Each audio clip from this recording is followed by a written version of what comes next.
Study Section 11. Basic Valid Argument Forms. Introduction. In this study section, we will examine the concept of valid argument forms and distinguish it from the invalid ones. Learning outcomes. When you have studied this section, you should be able to identify the valid argument form, distinguish valid argument from invalid ones. Valid argument forms. Let us start by examining the argument forms that are valid. Any argument that takes on any of these forms will be valid. This is because if an argument form is valid, any argument having that form will also be valid. Argument forms. Modus ponens. Premise 1. If it rains, then the ground is wet. Premise 2. It rains. Conclusion. Therefore, the ground is wet, symbolized as P, then Q. P, therefore Q. What this means is that given a condition statement as a first premise and given also another statement which is the same as the antecedent of the first premise, we can then infer the consequence of the first premise as a conclusion.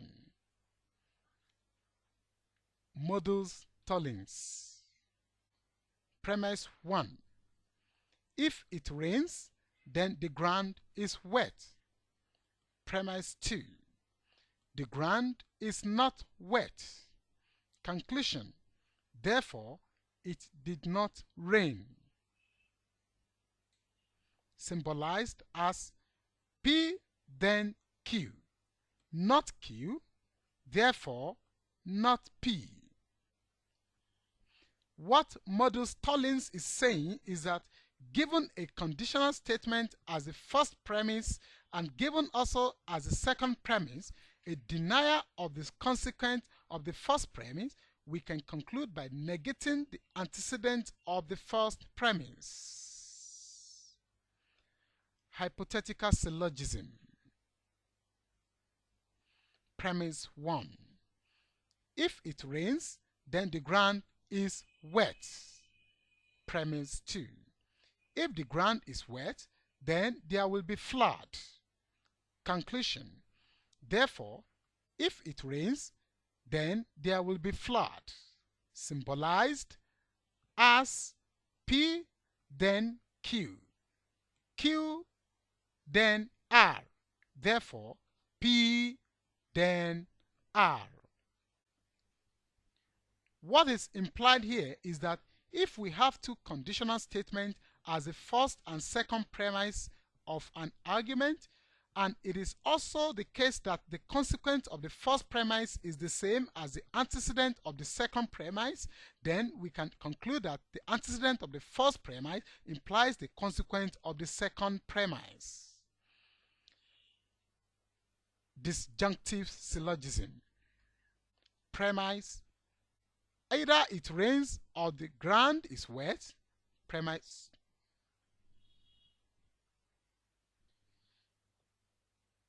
Disjunctive syllogism. Premise 1. Either it rains or the ground is wet. Premise 2. It is not raining. Conclusion. Therefore, the ground is wet. Or premise 1. Either it rains or the ground is wet. Premise 2. The ground is not wet. Conclusion. Therefore, it is raining, symbolized as P or Q. Not P, therefore Q. Or P or Q. not Q, therefore P. What this is saying is that given a disjunction as a first premise and given a second premise, which negation of any of the disjuncts is, we can conclude by affirming the other disjuncts.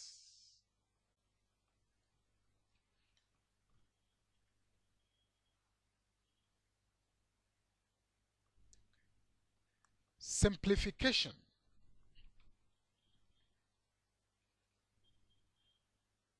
Premise: it rains and the ground is wet.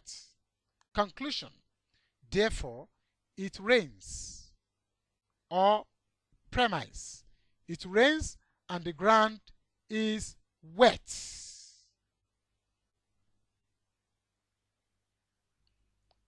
Conclusion: therefore the ground is wet, symbolized as P and Q. Therefore P. Or P and Q. Therefore Q. What this is saying is that from a conjunction of two statements, you can conclude by affirming any of the conjuncts. Addition. Premise: it rains. Conclusion: therefore it rains or the ground is wet. Or premise 1: it rains. Premise 2: the ground is wet. Conclusion: therefore it rains or the ground is wet, symbolized as P, therefore P or Q. Or P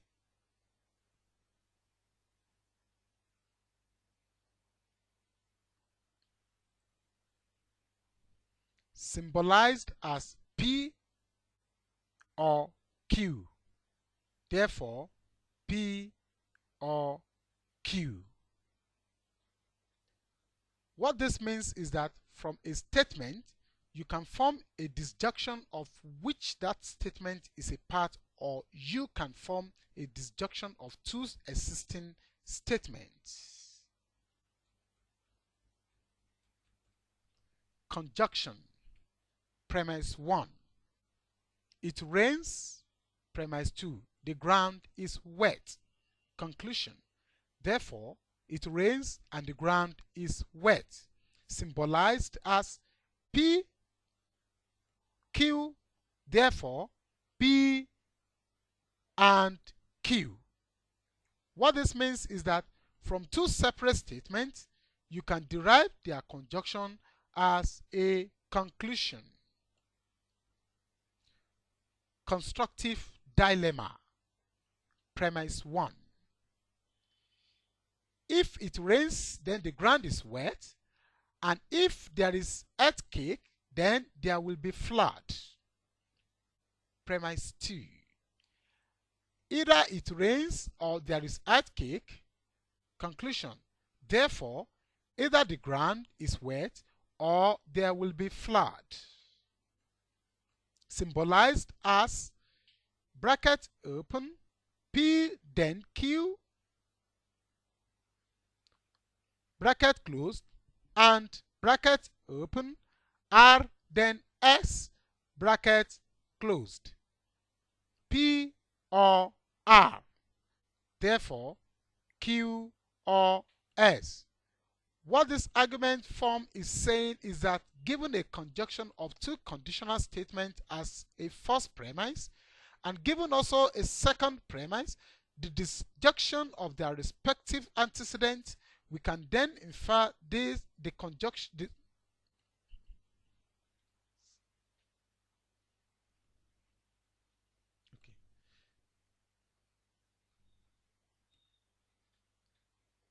Okay. What this argument is saying, okay. What this argument form is saying is that given a conjunction of two conditional statements as a first premise, and given also a second premise, the disjunction of their respective antecedents, we can then infer the disjunction of their consequent as our conclusion. Destructive dilemma. Premise 1.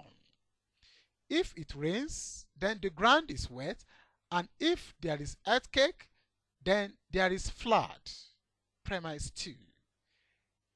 Either the ground is not wet or there is no flood. Conclusion. Therefore, either it does not rain or there is no earthquake. Symbolized as bracket open, P then Q, bracket closed, and bracket open, R then X, bracket closed. Not Q or not S. Therefore, not P or not R.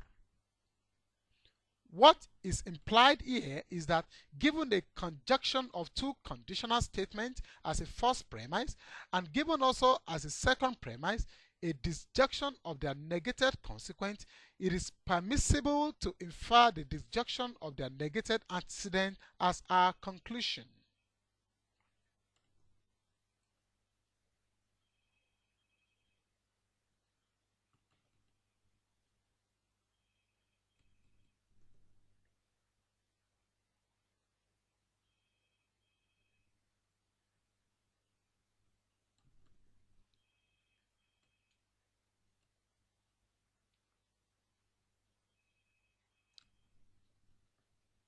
Study session summary.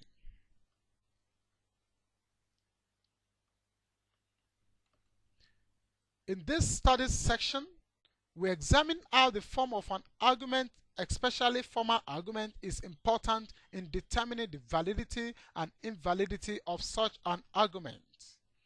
This is because if an argument has a form that is valid, all arguments have that form will be valid, and if an argument form is invalid, any argument having that form will also be invalid. We also looked at 9 argument forms that are valid. These are modus ponens, modus tollens, hypothetical syllogism, disjunctive syllogism, conjunction, simplification, addition, constructive dilemma, and destructive dilemma. Thank you for. This is the end of section 11. Thank you for listening.